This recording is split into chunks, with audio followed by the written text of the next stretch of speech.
یہ بہت بڑا المیہ ہے ہم سب کے لیے کہ یہ جو لڑکی کا سسرال ہے نا، یہ آج کے دور میں تو یہ کہوں گا بھائی یہ ایک فرعونی طبقہ بن چکا ہے۔ ایسی بات ہے جب ہماری بچی کسی کے گھر میں بیاہ کے جاتی ہے، اگر اس کا شوہر اس کو ہر چیز لا کر دے تو ہم کہتے ہیں ماشاءاللہ ہماری بچی کا نصیب بڑا اچھا ہے، اس کا شوہر بڑا اچھا ہے،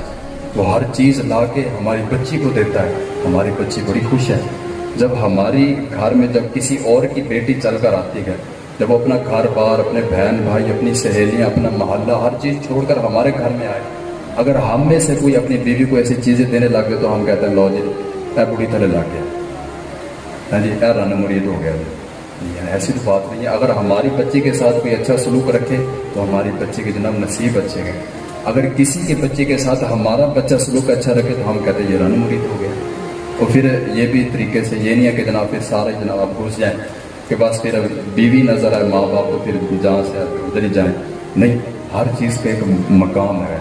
ماں باپ کا اپنا مقام ہے، بیوی کا اپنا مقام ہے۔ قرآن مجید نے کتنا ہی پیارا سلوک بیان کیا ہے، ہن لباس لکم وانتم لباس لہن، مرد اپنی بیوی کا لباس ہے اور بیوی اپنے مرد کا لباس ہے۔ یہ تو نہیں بات ہے کہ آپ جناب اپنی بیوی سے امید رکھیں اس چیز کی کہ میری بیوی میرے ماں باپ کی خدمت کرے، ان کی عزت کرے، اور ہم نواب کے پتر جب ہم جائیں گے اپنے سسرال میں تو ہم نہیں جناب میں اپنے دوستوں میں ایسا کر کے بیٹھوں گا، نہ جی میں نہیں کسی سے بات کرتا، میں بڑا نواب ہوں جناب، میں نواب زادہ ہوں، میں تو چودھری صاحب ہوں، میں جب بھی جاتا ہوں بیوی کو سسرال کے باہر سے چھوڑ کے واپس آ جاتا ہوں، میں تو اندر نہیں جاتا۔ بھائی پھر توقع بھی نہ رکھے،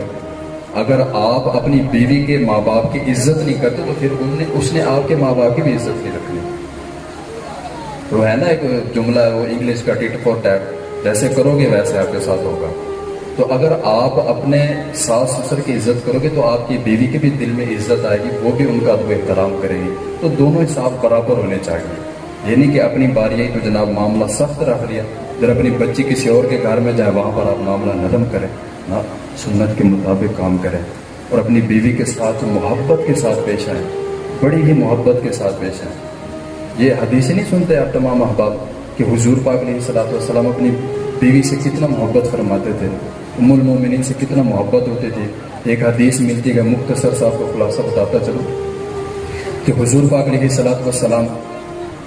ایک دن گھر میں بیٹھے کھانا تناول فرما رہے تھے، تو ماں عائشہ صدیقہ رضی اللہ تعالیٰ عنہا آپ بھی ساتھ کھانا تناول فرما رہی تھی، تو پانی پیا آپ نے، یہ بڑی مشہور حدیث ہے، آپ کو سبق کے لیے میں سنا رہا ہوں۔ تو اماں عائشہ صدیقہ رضی اللہ تعالیٰ عنہ آپ نے پیالہ اٹھایا اور پانی پیا، تو آپ کے ہونٹوں کے جو نشان تھے نا وہ پیالے کے اوپر تھوڑے سے رہ گئے، تو حضور پاک علیہ الصلوۃ والسلام نے آگے سے ارشاد فرمایا کہ اے عائشہ پیالے میں کچھ پانی باقی چھوڑنا۔ اماں عائشہ صدیقہ نے پانی چھوڑ دیا، تو حضور پاک علیہ الصلوۃ والسلام نے یہ حدیث کے الفاظ ہیں جس میں میں آپ کو مفہوم بتا رہا ہوں، حضور پاک علیہ الصلوۃ والسلام نے بے عین ہی اسی جگہ سے جہاں سے اماں عائشہ صدیقہ رضی اللہ تعالیٰ عنہ آپ نے پانی نوش فرمایا تھا، عین ہی اسی جگہ پر ہونٹ رکھ کے وہاں سے پانی نوش فرمایا۔ ہاں جی، بیوی سے محبت کرو، اس کا خیال کرو،